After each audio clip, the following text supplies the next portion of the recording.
And we're back to, this was the, boy, yeah. So if you guys watched the other videos, hopefully you did. If you have not, stop what you're doing right now. Smash that like button. No, I do want you to smash the like button, but stop and go back and watch those videos and smash the like button on those first. No, just kidding. Go back and watch those videos first. I'm just going over this real quick, kind of showing you guys what the chapters look like on this book.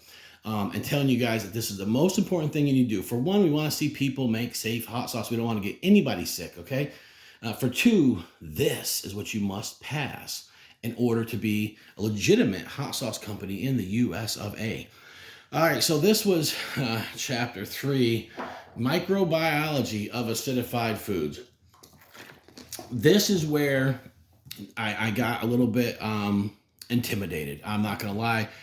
The introduction was great. It kind of gave a little chunk of everything that was going to go on here and short overviews, right? So I'm like, okay, cool. Because I'm kind of, even though I'm not a TikToker, my attention span's still pretty short.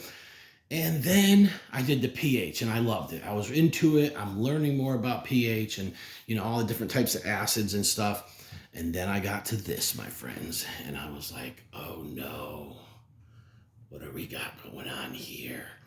All right, so this one is Microbiology of Acidified Foods. You're going to talk about the cocci, the rod, the comma, the spirulus, different types of bacterias, and everything else under the sun.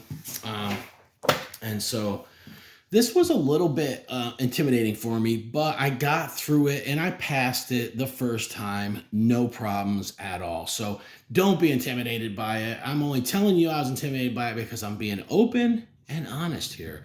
And now I'm telling you, don't be, okay? Get into this and read through it. You're going to read about the lag phase, the exponential log phase, the stationary phase, and the death phase of bacteria.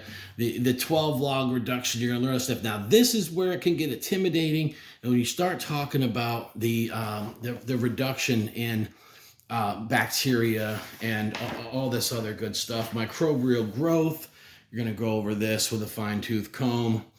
The factors that influence growth and the survival activity of microorganisms.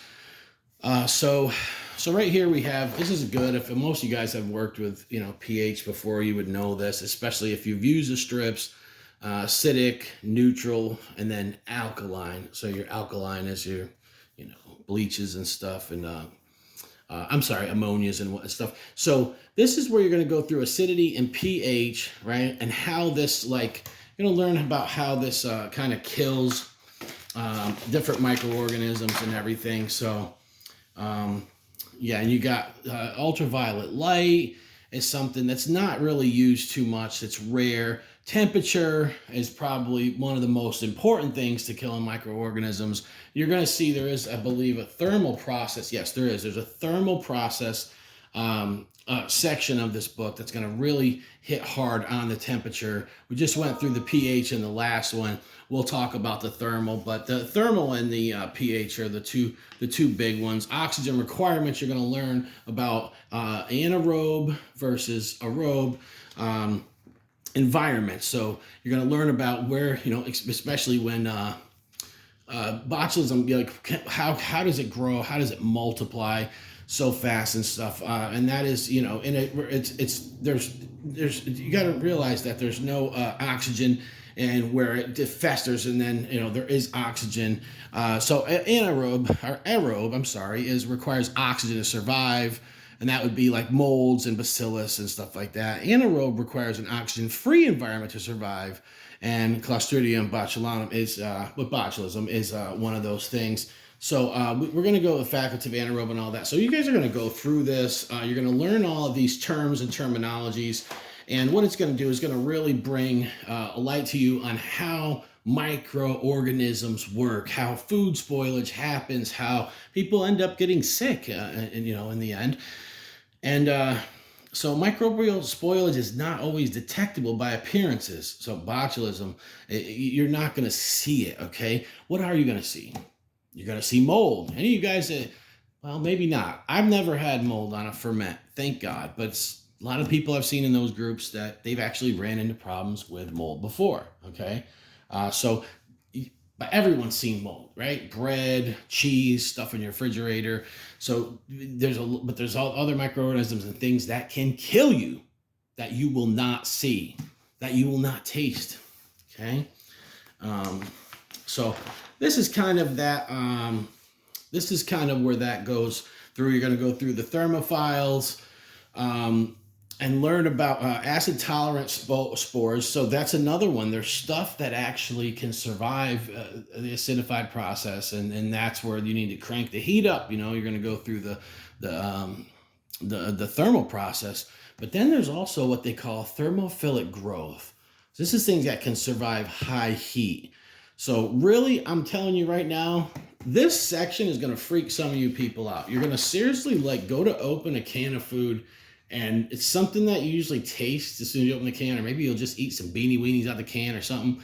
You're gonna maybe not do that after this. So this goes through. You're gonna talk about foodborne illness, and just so many different pathogens, botulism. You know, the whole nine. It's gonna really open your eyes to this stuff, and it's good. It's good. It's a wake up call, really.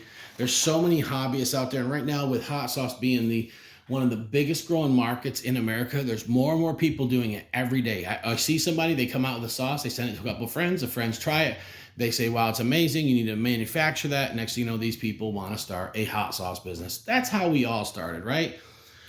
So, yeah. So anyways, if you look in this, it says, as discussed, many factors influence the growth and survival of microorganisms.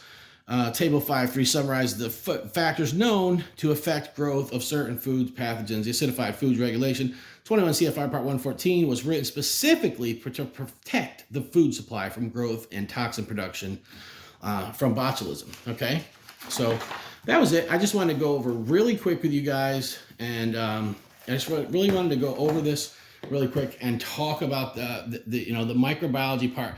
It was a little bit intimidating, like I said, when I first started reading it, and I'm kind of like, oh my gosh, no.